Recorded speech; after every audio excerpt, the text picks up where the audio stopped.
Hey, what's up, guys?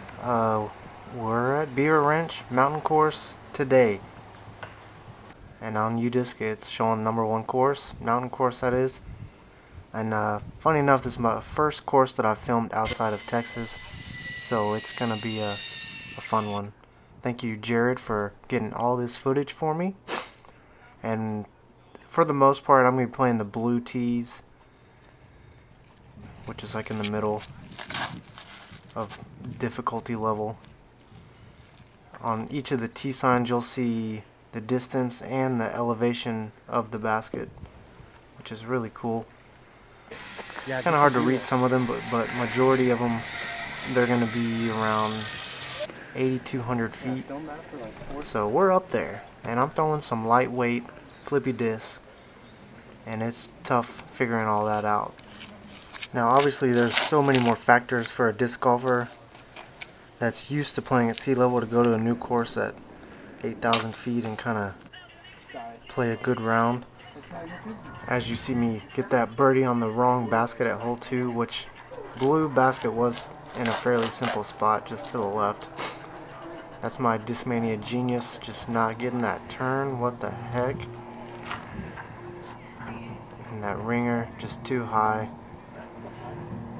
I'm giving myself a putt, but just fluffed. Get Flippy with this 150 going. Alright, hole 4, pretty high up, as in the elevation increase, which is displayed on the T signs.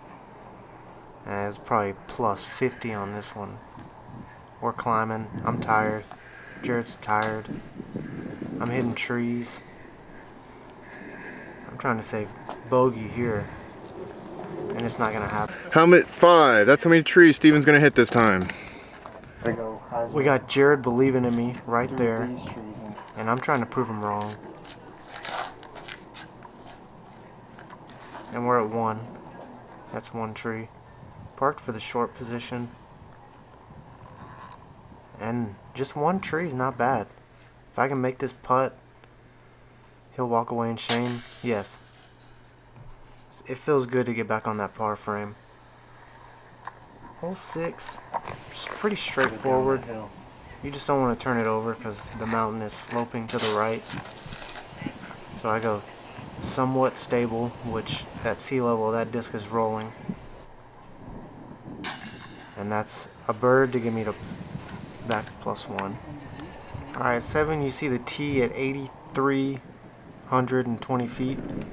A lot of the baskets are significantly lower. So yeah, there's a pretty good drop on this hole, and you're looking to smash something out there. It's one of my flippiest discs right there, and it doesn't even want to hold. And yeah, just for pace of play, I played out of that little line right there. Easy par. Just got to keep it in the fairway on those downhillers. And this one's pretty good drop as well. Just trying to throw straight at it. Really over exaggerate that form. And that's down there. And pretty neat, they got all these little ropes attached to the basket measuring out the circle's edge, so that'll put me about 35 or so, which plays like 50. And it did sit. Great money. Alright, par, take it.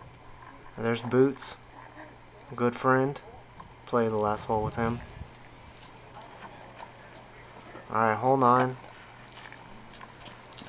This is a nice hole right here. You have the option to just hyzer something in to that blue tee right there. And my flippy disc is going to flip up, which I wasn't expecting. Have a tough look for bird, but I'm just going to pitch that up and move on. Hole 10. Playing through another group, and it's not looking good.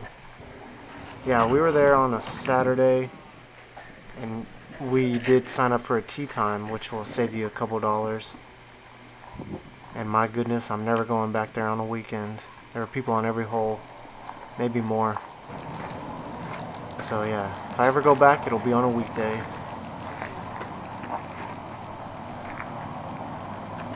Alright, blue basket's going to be even further down the hill from that silver one. And my ringer's just going to flip up and keep turning. And that's probably 100 feet long. Soft zone, throwing back up the hill. And now I gotta walk back up the hill. I'm tired. But a par still feels good after missing the basket by that much. Alright, if I recall, hole 12, we're going back up the hill. Back up the mountain. It's gonna take Jared a few minutes to hike this hole. That's a Starfire. Just trying to get close to that first basket. Because nobody's reaching that blue one. Unless you're throwing your second shot. Extra zoom. That's how we do it. It's in the bucket. Staying at +2. Alright, 13, 2 pin positions. And it's going to be over there to the right. Right there, yeah. We found it. We finally found it. Simple forehand. You just don't want to hit the trees on the left.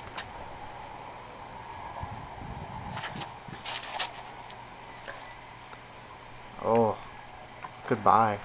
Okay, I finally found it. Trying to save that par, but not gonna happen.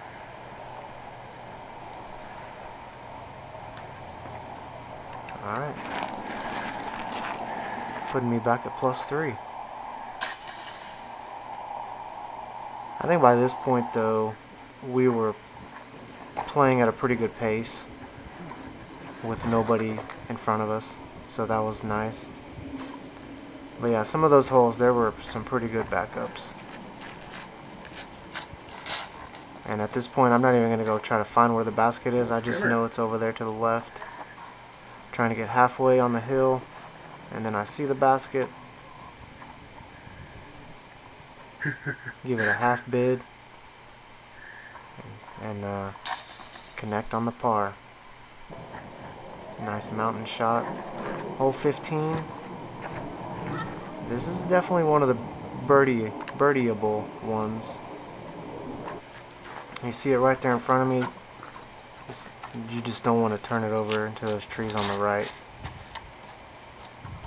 And that's going to work for the most part. I think I'm pin high, right side.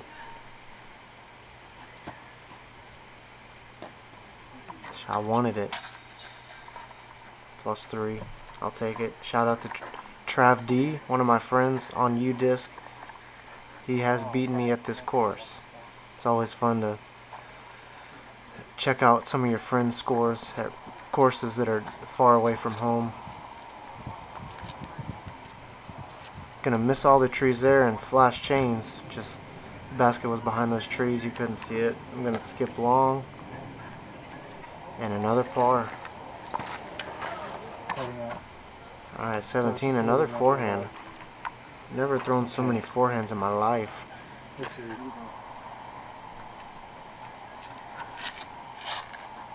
Starfire.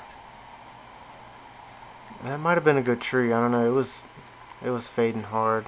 You want it to go more straight and skip up. I was gonna tap that in for par. Another forehand? Are you kidding me? We're getting sprinkled on at this point. Those mountain storms are no joke. That's a good drop right there. Beautiful. Thank you. A lot of people watching. I just couldn't handle the pressure.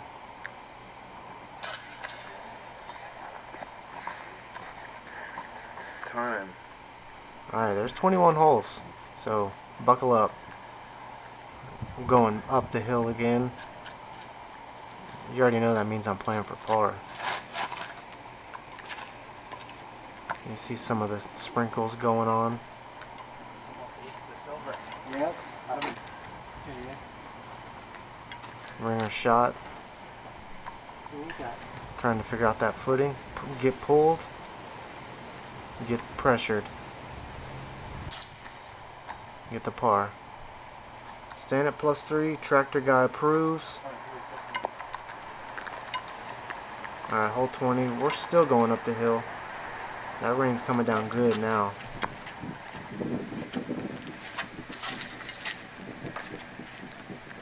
Yep. Just trying to get off the mountain at this point. Don't want to sabotage too much. Almost goes in. Alright, last hole. This is a fun one. I mean, there are many holes on the course that I wouldn't have mind. You know, if it's a fairly empty course, throw your at least half of your bag on some of these holes. And that's, threw it up high and it hit that tree, kicked right. Terrible footing. Just trying to get something down there. The blue pin's going to be probably, yeah, much further past that one. I'm not trying to finish with a bogey, but that's what happens when you can't throw it in for par. Letting our friends that are playing the golds go on through as I am about to finish out my par. Alright, well guys, if you made this far, thank you so much.